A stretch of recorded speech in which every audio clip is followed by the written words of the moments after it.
The old code, why we have primal instincts. Before we talk about transcending primal instincts, we have to understand why they exist. Primal instincts are not flaws in the human system.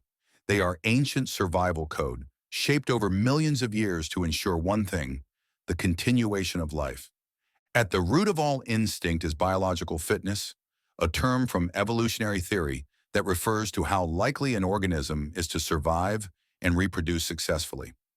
Everything that evolution selected for increased the chances of avoiding death, finding food, escaping danger, competing for resources, attracting a mate, raising viable offspring.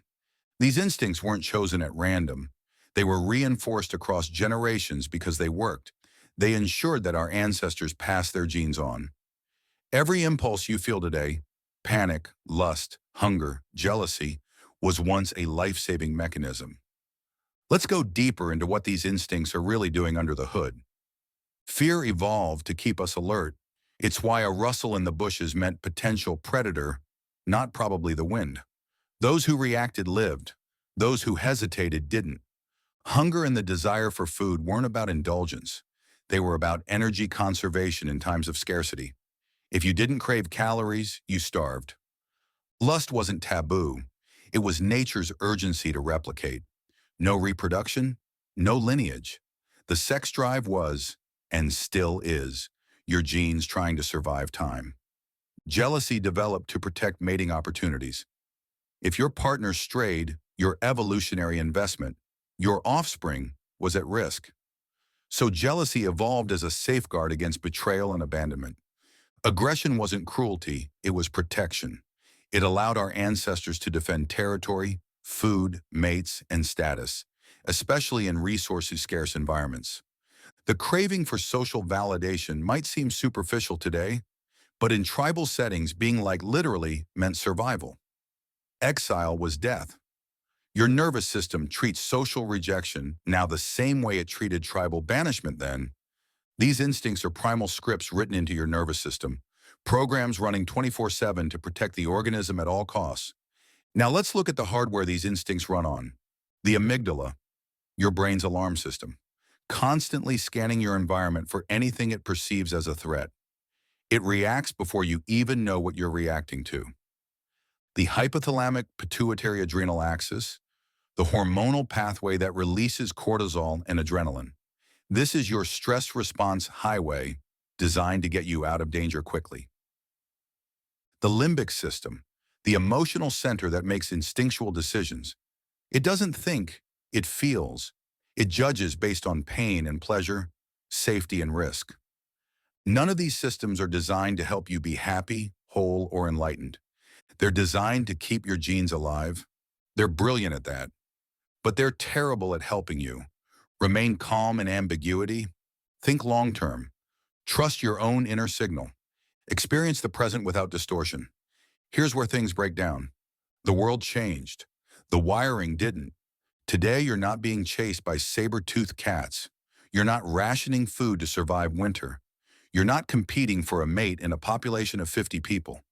But your body doesn't know that. It reacts to a delayed text like social exclusion, a missed opportunity like resource scarcity, another person's success like a threat to your survival, a disapproving look like mortal danger. Your ancient operating system is interpreting modern stimuli with outdated code. That's the distortion. That's the simulation. Why this part is so important. If you skip this part, if you don't grasp why your body reacts the way it does, you'll mislabel everything. You'll think your anxiety is a personal failing. You'll think your jealousy means you're toxic. You'll think your craving for validation is vanity. You'll think your reactivity is just a personality flaw. But it's not. It's survival code. Understanding this doesn't excuse behavior, but it explains it. And understanding is what gives you leverage. You can't evolve out of a pattern you don't even realize you're repeating. Evolution was a starting point, not the final word. You're not here to deny your instincts.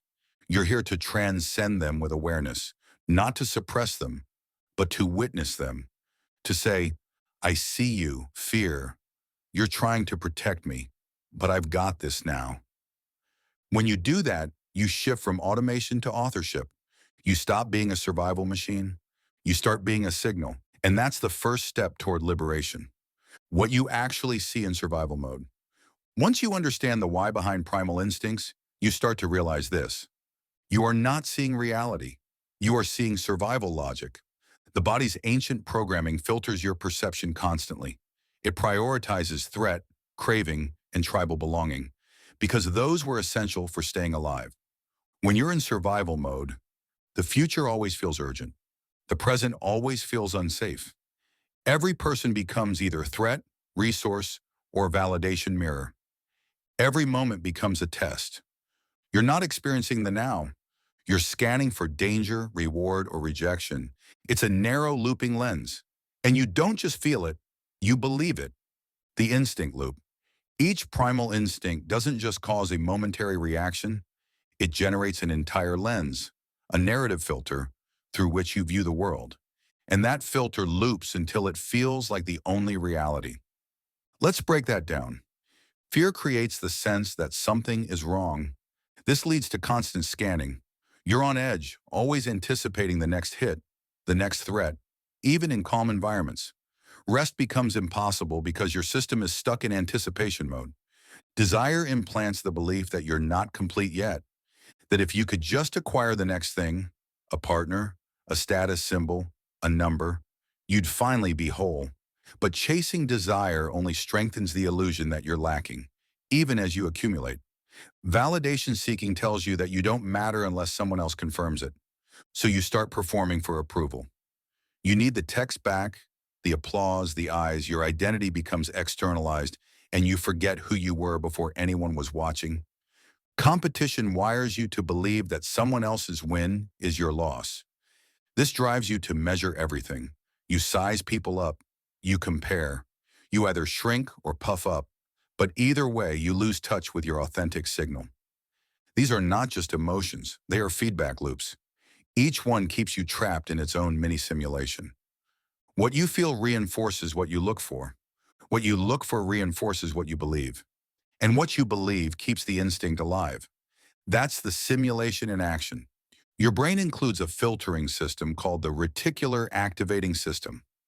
Its job is to decide what you consciously notice based on what your subconscious is prioritizing. In survival mode, the RAS shows you threats before opportunities. It hides signs of peace and amplifies signs of conflict. It scans for confirmation of fear-based beliefs. It literally edits your perception to keep the loop running. Example: if you believe deep down that people don't respect me, you will selectively notice every eye roll, every delay, every cold tone, while ignoring the respect, love, and support that contradict your belief. This is not drama. This is neurological confirmation bias rooted in evolutionary instinct. You don't see reality as it is. You see it as you are. Here's the hard truth. You aren't reacting to the world. You're reacting to your internal survival model projected onto the world. This is the simulation. You see threats instead of chances, rejection where there's neutrality, rivals where there are peers, lack where there's already more than enough. And all of it feels absolutely real because your body says it is. Living in this filtered state costs you mental clarity, joy in simple moments, emotional neutrality, authentic connection, trust in your intuition, the ability to see larger patterns in your life. Until you unplug, your attention belongs to the loop. And what owns your attention owns your perception. Seeing the distortion is the beginning of liberation. You don't have to fix it all. You don't have to fight your instincts. You just have to notice the filter. That tiny moment of observation, that's the crack in the simulation. And that's where the real work begins. You can't mentally talk yourself out of survival mode. Why? Because survival isn't cognitive, it's physiological. The instincts we're talking about are hardwired into the nervous system and reinforced by hormonal loops, posture, breath rate, eye position, and behavior patterns. If you want to unplug, you have to send a new signal to the body and brain, not just think differently, but become different at the sensory level. If this shifted something in you, like the video and subscribe, this is just the beginning. Let's break down the most effective practices. Not theory, practical tools. Each of these speaks to a different system that reinforces the simulation. 1. Deliberate stillness. Instinct says, if you stop moving, you'll die. So stillness is rebellion. Stillness trains the nervous system to stop anticipating the next threat. The body softens, the mind follows. Start with this. Sit or lie down. Keep your body completely still, even if it feels unnatural. Set a timer for 5 to 10 minutes. Breathe slowly, deeply. Don't try to achieve anything. When the urge to fidget arises, observe it. Let it pass. Why it works? You teach your system that nothing needs to be fixed. The absence of motion becomes a signal of safety. This reduces cortisol and retrains your baseline. 2. Fasting from stimulation. Your instincts love constant input. Screens, snacks, noise, dopamine hits. Fasting isn't just about food. It's about reclaiming your baseline. Try this. Fast from eating for 12-16 hours. Fast from social media for 24 hours. Fast from music, podcasts, talking. Just sit in silence. Why it works? The less external input your system gets, the more clearly you can see what's actually driving you internally. This cuts through compulsion and resets your internal signals. 3. Shifting gaze to peripheral vision. Tunnel vision, threat mode. Peripheral vision, relaxed mode. Here's how. Soften your eyes. Focus on the edges of your visual field. Be aware of what's beside and behind you without moving your head. Stay like this for a few minutes. Why it works. This shifts you out of sympathetic, fight or flight activation and into parasympathetic, rest and digest state. Your brain literally interprets it as safe enough to rest. 4. Lengthening the exhale. Short, sharp breaths, survival. Slow, extended exhalation, safety. Try this breathing pattern. Inhale through your nose for 4 seconds. Exhale slowly for 8 seconds. Repeat for 3 to 5 minutes. Why it works. Long exhales activate the vagus nerve, calming the body. You are literally programming the nervous system to exit defense mode. 5. Intermittent eye contact with nature. Modern environments keep your eyes locked on artificial light, sharp lines, motion, and screens. But natural environments, trees, water, clouds, decompress the visual cortex. Technique, step outside, no phone. Gaze at a tree, the sky, or water. Don't stare or focus, just receive. Let your breath sync with the rhythm of what you see. Why it works. Nature restores the original calibration of your nervous system.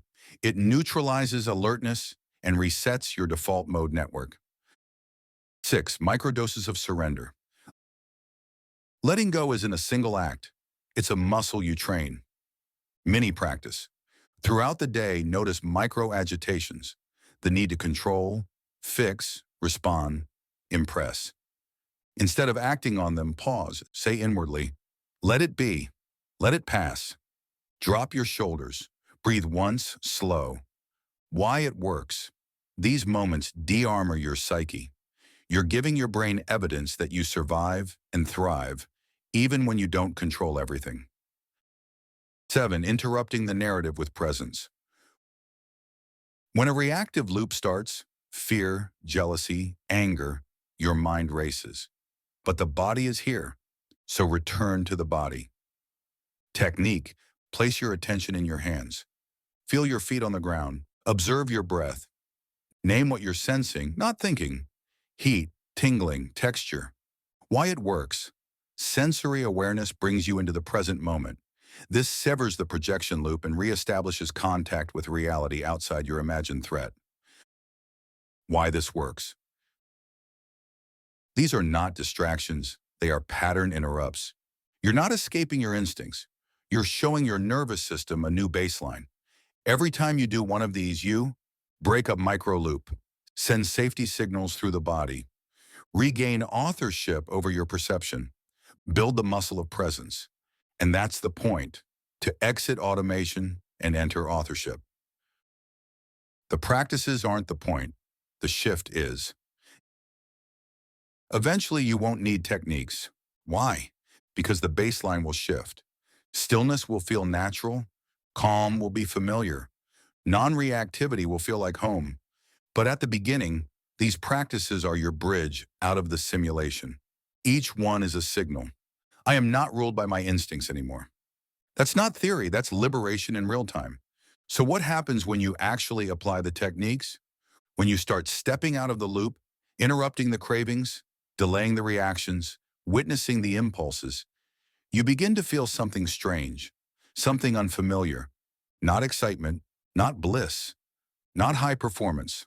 Silence, not the absence of sound, but the absence of urgency. That silence is terrifying to a survival brain. It feels like something is missing. But that silence is actually the beginning of truth. When the loop breaks, the signal emerges. At first, this silence will feel like boredom, but keep going. Soon you start noticing beauty in things that used to feel empty. A soft sense of okayness that isn't based on outcomes. Less need to be seen and more desire to see. Less desire to chase and more willingness to receive. The world stops being a test. It starts becoming a mirror. You begin to recognize most people aren't being themselves. They're being their programming.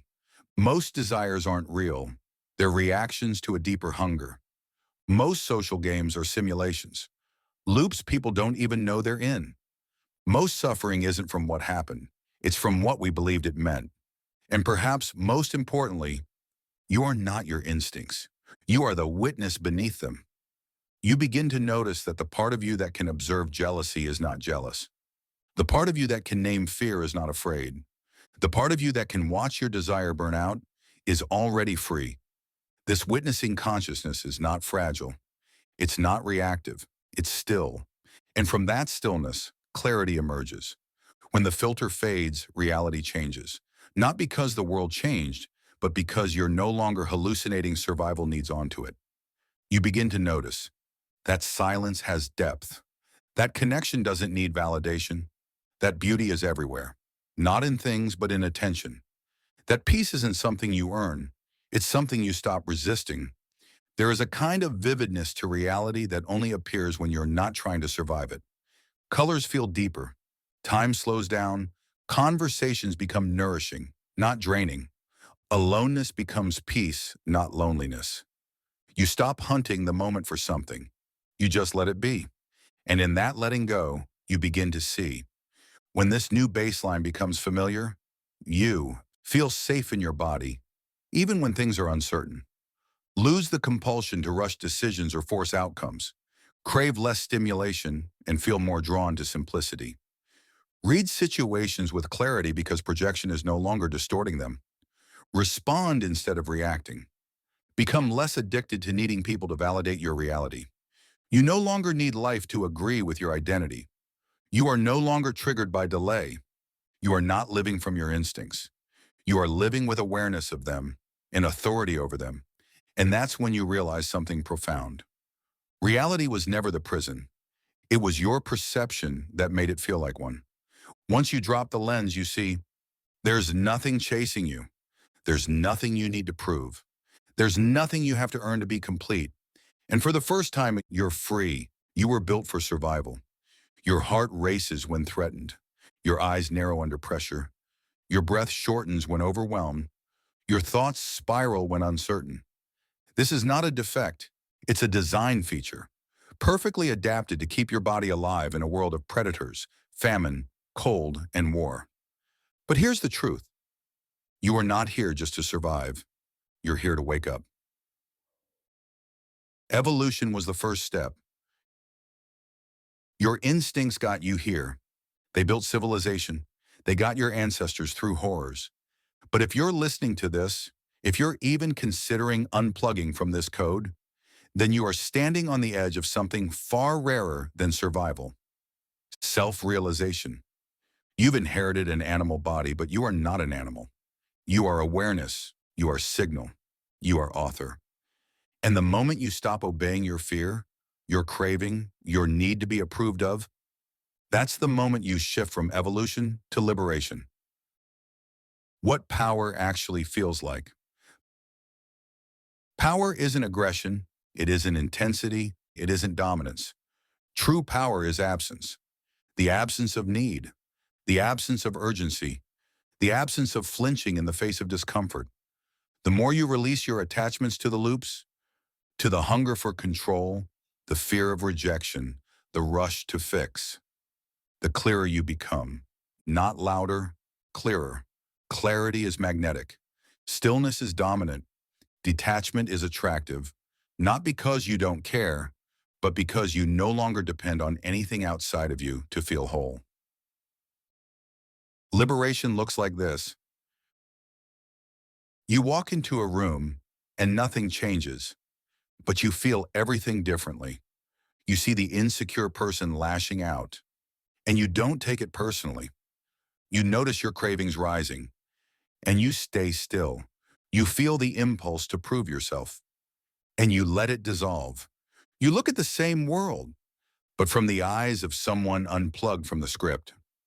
That's what's possible. Not a perfect life, not a constant high, but a life where your attention is yours again, where your perception is clean, where your peace isn't fragile, and where your identity is not a puppet of the past. This isn't a mindset hack. It's a nervous system reclamation. You're not doing this to be better. You're doing this to be clearer. So when the loop pulls you back, because it will, you return to breath. You return to stillness. You return to presence. You remember, I am not my fear. I am not my craving. I am not my need to be seen. I am the one who sees. And with that awareness, you become the only thing this simulation can't control. A sovereign signal in a world of noise.